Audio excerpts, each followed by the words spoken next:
Bismillahirrahmanirrahim. Assalamualaikum warahmatullahi wabarakatuh.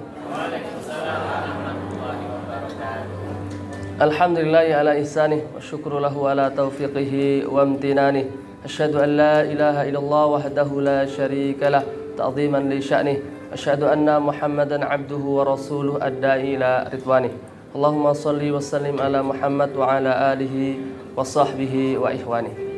Yaqulullahu azza wa jal wa adzin fin nasi bil haji ya'tuka rijalan wa ala kulli dhamiri ya'tina min kulli fajjin amiq. Wa qala Rasulullah sallallahu alaihi wasallam la yashtaddu rihal illa thalathah, Masjidil Haram wa Masjidil Nabawi thumma Masjidil Aqsa amma ba'du. Tapi alhamdulillah pada pagi hari ini yang insyaallah semuanya berbahagia, baik yang calon akan berangkat ataupun yang sudah berangkat, ataupun juga para pembimbing yang sangat berbahagia. Sebelumnya ingin saya sapa bagaimana kabarnya jamaah sekalian, sehat semua ibu-ibu? Baik, Masya Allah. Gimana, sudah siap naik sepeda? Sudah ada sepeda? Siap dicorong. Baik ya, karena judulnya memang mengingatkan tentang perjalanan kami naik sepeda, dan alhamdulillah di sini door prize-nya salah satunya sepeda. Nah, mohon izin barangkali travel hasanah, kalau ada di sini yang mau naik haji pakai sepeda tahun ini, langsung ngaco mungkin dikasih saja. Kalau ada dua, nanti yang satu pakai punya saya. Ya, jadi lima gelang, boleh. Taib, alhamdulillah. Memang kami kemarin alhamdulillah Allah berikan rizki, berikan karunia untuk bisa melakukan ibadah ke tanah suci dengan bersepeda.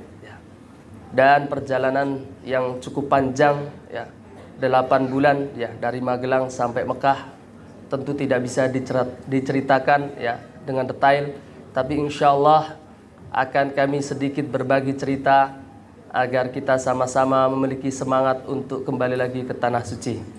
Setiap orang yang pernah ke sana pasti doanya adalah ingin kembali, dan orang yang belum pernah ke sana pasti doanya agar segera bisa ke sana.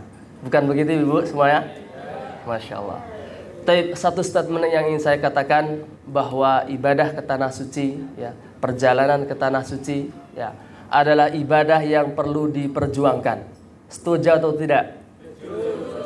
Namanya perjuangan berarti harus butuh pengorbanan. Namanya pengorbanan, setiap orang memiliki kapasitasnya masing-masing. Ada yang kemudian menjual sawahnya, ada yang kemudian menjual satu-satunya mobil yang dimilikinya, ada yang kemudian dia mengorbankan uang belanjanya dan sebagainya. Intinya setiap orang memiliki pengorbanannya masing-masing. Dan jamaah sekalian, kami ternyata Allah berikan kemampuan untuk bisa mengayuh sepeda dari Magelang sampai Mekah ya. Dan itu beberapa foto-foto yang ditampilkan ya, karena qadarullah tidak bisa bawa sepedanya, jadi minimal fotonya bisa jadi oleh-oleh. Taib. Nah, juga tadi statement pertama adalah ibadah ke tanah suci adalah perlu diperjuangkan, dan yang kedua adalah pentingnya memiliki niat dan tekad untuk melaksanakan ibadah ke tanah suci di usia yang masih belia. Kalau saya tanya, hari ini orang-orang yang sudah melaksanakan ibadah haji dan umrah, rata-rata umurnya berapa? Rata-rata umurnya berapa? 40, 50, 60, bahkan ada yang menjelang 70 ya. Padahal tadi sudah dikatakan ibadah ke tanah suci ya, entah itu haji ataupun umrah, membutuhkan salah satunya fisik, dan tentu usia yang masih muda sangat mendukung. Alhamdulillah kami memiliki niat dan tekad untuk pergi ke tanah suci ya, di usia yang waktu itu masih 19 tahun ya. Bukan hanya niat, kalau niat pasti semua orang punya, tapi memiliki tekad di usia 19 tahun. Di usia 19 tahun saya sudah punya tabungan, di tabungan itu saya tulisi Haramain, Mekah dan Madinah. Di usia 19 tahun saya sudah waktu itu daftar kuliah di sana untuk bisa sekolah di sana. karena tujuannya adalah salah satunya untuk bisa haji dan umroh. Dan beberapa langkah-langkah yang lainnya kami tekadkan untuk pergi ke sana. Ternyata Allah perkenankan saya punya inisiatif untuk bisa naik sepeda ke Mekah itu tidak lama. 2 pekan sebelum saya berangkat, saya baru naik sepeda. Jadi sekali lagi saya bukan pesepeda, bukan goeser. Jadi goesnya itu 2 pekan sebelum berangkat. Malam hari saya ketemu sama waktu itu anak muda yang naik sepeda. Lalu malam hari itu juga saya putuskan kayaknya saya bisa naik sepeda ke Mekah. Maka pagi harinya saya langsung latihan 2 pekan. Setelah itu langsung kami berangkat. Nah,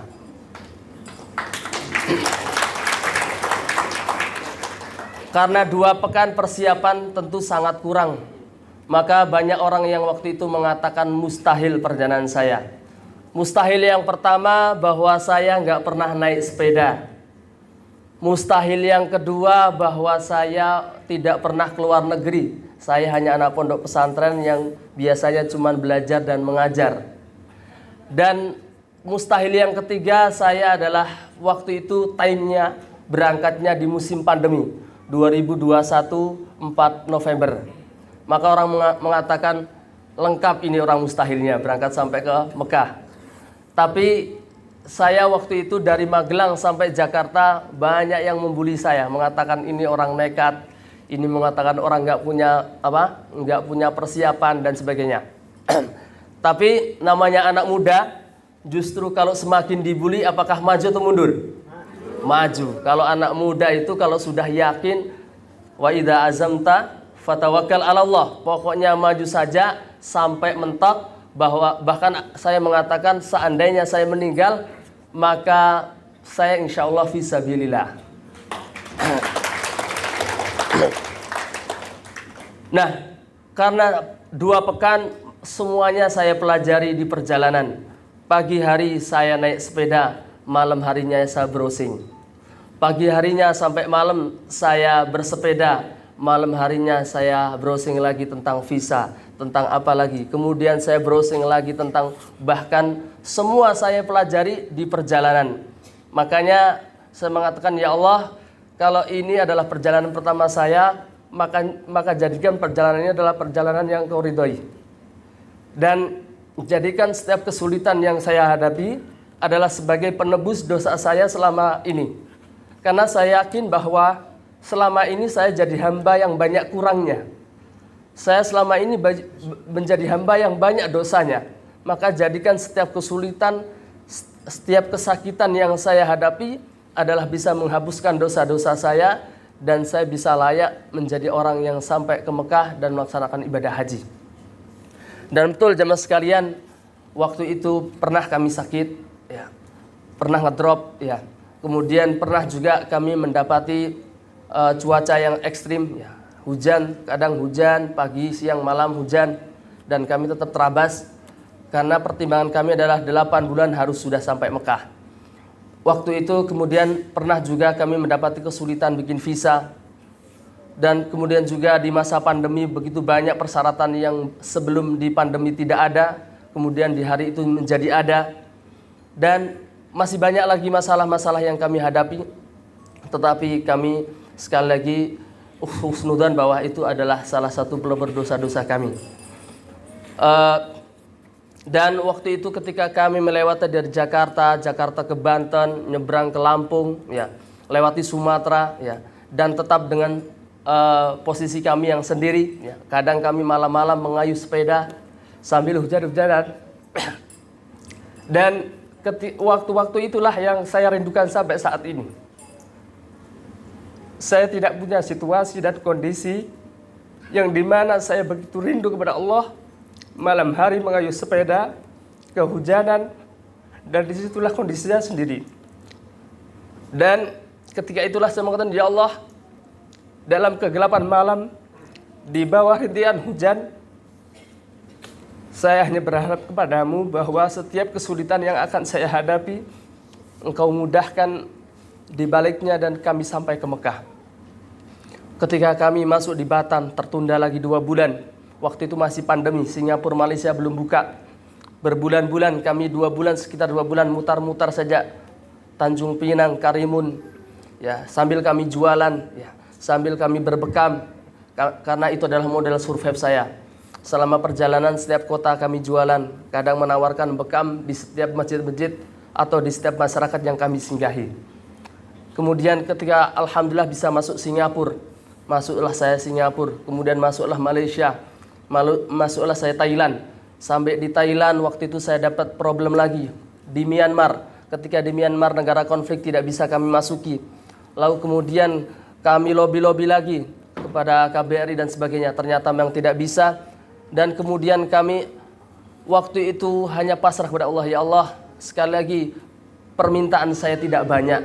Permintaan saya satu saja tahun ini. Permintaan saya adalah haji yang mabrur tahun ini. Allahumma ij'alni hajjan mabrura. Sambil saya mengayuh sepeda itu, saya permintaan hanya itu satu saja. Dan ternyata Allah kabulkan ketika tidak masuk Myanmar. Dan kemudian di akhir kemudian kami harus terbang ke Abu Dhabi. Masuklah saya ke Abu Dhabi. Kemudian lanjutlah ke Riyadh. Dan akhirnya kami sampai di Jeddah waktu itu bulan Dzulqa'dah. Masih ada PR satu lagi, kami belum bisa masuk Mekah karena waktu itu mendekati bulan haji. Tapi setelah kami koordinasi lagi, mencari informasi, alhamdulillah kami nekat lagi dengan sepeda kami menuju ke Mekah dan alhamdulillah bisa masuk Mekah. Ketika sampai Mekah, urusan kami belum selesai. Kami harus mencari tasrih haji. Ketika kami mencari tasrih haji, semua orang mengatakan, Mas, tahun ini hajinya susah. Mas, tahun ini hajian pertama. Mas, tahun haji ini bukan haji seperti dulu yang bisa jalan kaki dari Haram sampai Arafah. Semuanya harus naik bis, semuanya harus pakai etikat, semuanya harus berseragam. Kalau tidak, berarti itu haji ilegal. Ternyata Allah kasih beri hadiah itu H-1, tanggal 8 Dzulhijjah. Kemudian saya dipanggil, ada salah seorang pengusaha di Mekah. Saya ditelepon dan ternyata beliaulah yang membackup biaya saya, hajian saya. Sehingga waktu itu kami bisa haji tahun 2022. Alhamdulillah. Ketika kami bisa haji, alhamdulillah, bahkan kami waktu itu satu tenda dengan beberapa orang yang haji furoda. Bahkan kami waktu itu disambut, dipeluk sama Pak Dubes waktu itu di tenda.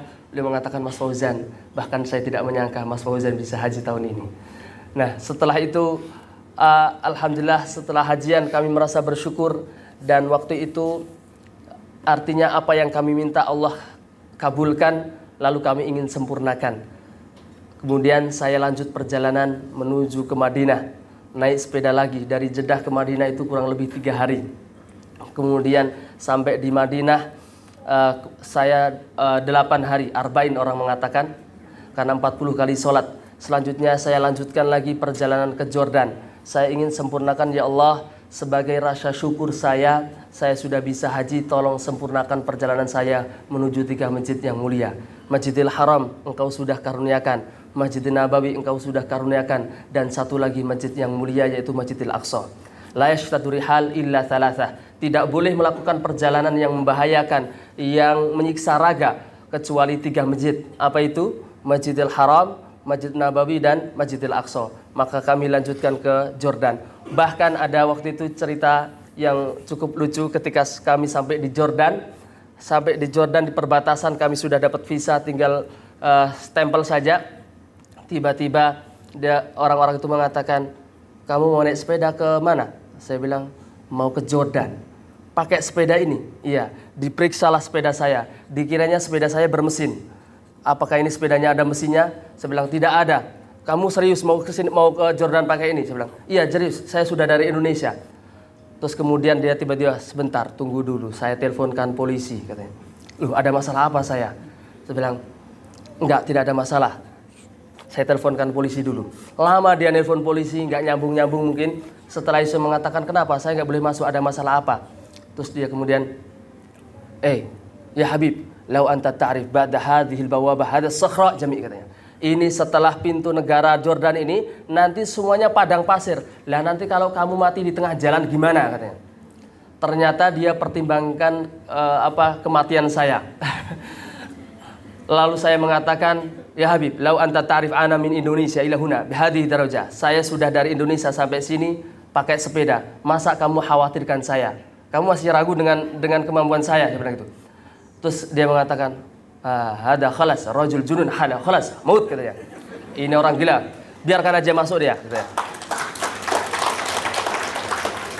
Setelah dia sampaikan ke teman-temannya, dia bilang, sudah kasih stempel saja, mati juga biar mati dia katanya. Akhirnya saya masuk ke situ. Dan kemudian saya kayuh-kayuh, ternyata alhamdulillah kami sampai di Jordan juga. Sampai di Jordan, kami disambut KBRI Jordan, Dubes Jordan waktu itu. Kemudian ditanya lagi, Mas Fauzan mau kemana setelah ini? Pulang atau bagaimana? Enggak, saya mau ke Palestina. Mas Fauzan, Palestina itu saya kasih tahu ya, itu visanya visa Israel katanya. Dan visa Israel itu susah, bahkan kami sebagian staf orang KBRI Jordan ini belum bisa ke sana karena visanya ditolak terus. Bahkan sebagian kami yang paspornya hitam, paspor hitam itu sudah khusus, itu bahkan kami belum bisa masuk ke sana sebagian. Maka saya mengatakan, ya barangkali rezeki saya Pak Dubes, saya daftar saja. Kemudian setelah daftar 40 hari saya menunggu, mutar-mutarlah saya ke Gua Ashabul Kahfi, ke Laut Mati, ke Pohon Sohabi dan sebagainya. Setelah 40 hari ternyata Allah masih mengizinkan saya untuk bisa ngasih visa. 40 hari saya tengok visa saya diterima. Orang-orang KBR mengatakan, Mas Fauzan ini baru datang 1 kali ke sini kok langsung diterima ya katanya. Ya rezeki saya Pak Dubes, saya langsung ke sana pakai sepeda lagi. Sampai di perbatasan di mana? Di Israel, tiba-tiba saya mengatakan, kamu mau kemana? Saya jawab, saya mau ke Masjidil Aqsa, Palestina. Tiba-tiba orang itu mengatakan dengan senjata lengkapnya, Masjidil Aqsa itu bukan Palestina. Terus, Masjidil Aqsa itu Israel. Ya sudah, saya tidak mau mengakui, oke, Masjidil Aqsa Israel. Lalu tiba-tiba dia mengatakan, good, oke. Habis itu saya masuk. Checkpoint pertama, masuk saya. Checkpoint kedua dipersulit lagi. Ini sepeda nggak bisa masuk katanya. Terus saya mengatakan, kenapa nggak bisa? Nggak bisa, orang di sini orang saja susah, apalagi kamu pakai sepeda katanya. Tiba-tiba saya di situ, saya pandang wajahnya orang-orang Israel itu. Kemudian dia mandang wajah saya, mandang sepeda saya yang banyak benderanya itu panjang. Lama kelamaan muncullah sifat kemanusiaan yang adil dan beradab itu. Tiba-tiba dia mengatakan, khalas, udkhul, kasihan nih satu orang, sudah jadi jauh-jauh nih, biar masuk aja katanya. Akhirnya saya masuk. Yang lain masih waktu itu di sidang di situ. Akhirnya saya masuk. Checkpoint ketiga dipermasalah lagi. Ini sepedanya harus dipreteli. Ini hari ini harus di screening. Yang satu mengatakan, udahlah kasihan ini. Wajah-wajah ini udahlah Pak, biar masuk aja katanya. Akhirnya kasih masuk lagi. Akhirnya saya masuk dan alhamdulillah kayuhan saya waktu itu yang bahkan waktu itu ada sempat sebagian travel, saya tahu bahwa saya pakai sepeda keluar dari border itu semua tepuk tangan. Masya Allah, baru kali ini orang Indonesia pakai sepeda katanya.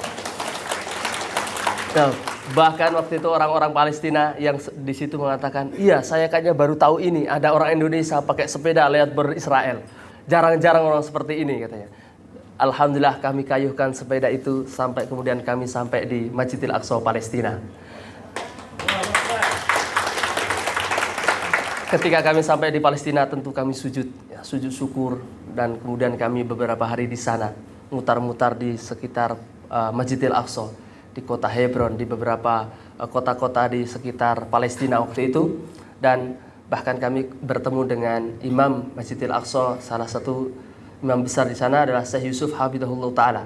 Waktu itu kami sempat berfoto, sempat ngobrol-ngobrol sama beliau dan beliau Masya Allah mengucapkan terima kasih kepada orang-orang Indonesia yang datang ke Masjidil Aqsa. Karena salah satu benteng mereka tidak disiksa, tidak dibom, tidak ditembak di Masjidil Aqsa, salah satunya adalah ketika ada orang-orang Indonesia datang ke Masjidil Aqsa. Karena mereka nggak akan berani nembaki, karena mereka nggak akan berani mengusik, karena ini adalah urusannya masalah internasional. Kalau ada turis datang ke Masjidil Aqsa lalu ditembaki, maka itu sudah melanggar hukum HAM. Tapi kalau ada orang Palestina ditembaki, tidak ada melanggar hukum HAM. Maka mereka salah satu mengatakan, salah satu harapan kami adalah banyak orang-orang Indonesia yang datang ke Masjidil Aqsa. Sehingga lengkaplah perjalanan kami 3 masjid suci ya, Masjidil Haram, Masjid Nabawi dan Masjidil Aqsa. Setelah itu ternyata kami belum puas dengan perjalanan kami. Kami lanjutkan naik sepeda lagi perjalanan pulang menuju balik lagi ke Mekah dan ke Madinah dan kemudian ke Jordan ya, kemudian ke Madinah dan salah satu periode kedua saya masuk ke Saudi adalah umroh dan bertemu dengan Ustadz Agung waktu itu. Alhamdulillah dengan Hasanah Travel. Ya. Ya, sehingga sampai sekarang terjadilah silaturahmi ya kami dengan Hasanah Travel kemarin di Solo dan di sini. Nah, dan akhirul kalam mungkin karena kami tidak bisa banyak cerita di sini, waktunya terbatas. Bahwa sekali lagi jamaah sekalian, kalau saya tanya, coba di sini yang belum pernah sampai ke tanah suci ngacung, yang belum pernah sama sekali. Nah, baik. Nah, kalau yang sudah, ya semoga bisa ke sana lagi. Taib, yang ngacung tadi, kira-kira jenengan semuanya pengen ke Mekah ke Madinah atau tidak? Pengen atau pengen banget? Taib. Kalau begitu kita husnudon dulu kepada Allah Subhanahu wa taala. Karena salah satu kunci kita bisa ke sana adalah husnudon, ya. Dan itu juga yang kami terapkan ketika dalam perjalanan. Kalau saya menuruti perkataan orang, pasti saya sudah balik di Thailand ketika tidak bisa masuk Myanmar. Kalau saya nuruti kata orang mengatakan saya belum mampu karena belum punya uang, maka pasti saya sudah nggak jadi berangkat ketika saya punya hanya modal 5 juta dari awal. Tapi saya yakin husnudon bahwa Allah yang memiliki rizki, Allah yang memiliki kemampuan, dan kita tinggal memberikan tekadnya, ya, memberikan tekadnya. Maka saya kasih tips. Yang pertama ada 3 poin saja. Yang pertama adalah niat yang kuat, ya.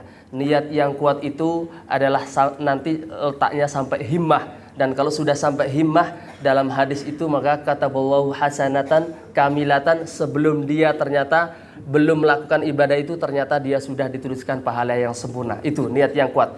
Yang kemudian yang kedua adalah tekad, ya. Namanya tekad setiap orang punya masing-masing. Entah itu nabung, entah itu daftar dengan DP-nya. Dan yang ketiga adalah nekat, ya. Kalau 3 ini sudah terpenuhi, insya Allah segera berangkat, ya. Pertama apa? Niat. Kedua tekad. Yang ketiga adalah nekat, ya. Kalau sudah itu insya Allah segera berangkat. Yakin atau tidak? Mantap atau tidak? Taib. Kalau saya mengatakan rindu Baitullah, jenengan jawabnya adalah bisa ke sana segera insya Allah. Siap? Taib. Rindu Baitullah, bisa ke sana segera insya Allah. Takbir. Sekali lagi, biar gemetar arsy-Nya Allah dan jenengan segera berangkat. Rindu Baitullah, bisa ke sana segera insya Allah. Takbir. Allah Akbar. Itu saja bisa kami sampaikan. Kurang lebihnya mohon dimaafkan. Semoga semua yang hadir di sini Allah segerakan bisa kenal. Subhanakallahumma wa bihamdika asyhadu an la ilaha illa anta astaghfiruka wa atubu ilaik. Assalamualaikum warahmatullahi wabarakatuh. Waalaikumsalam warahmatullahi wabarakatuh. Boleh tepuk tangan lagi buat Mas Muhammad Fauzan, Masya Allah mengusung sejarah sekali ya. Oke, Mas Fauzan, boleh isi dulu. Iya. Kami kasih kesempatan 2 nih. Ini spesial banget tamu-tamu kita pada hari ini ya.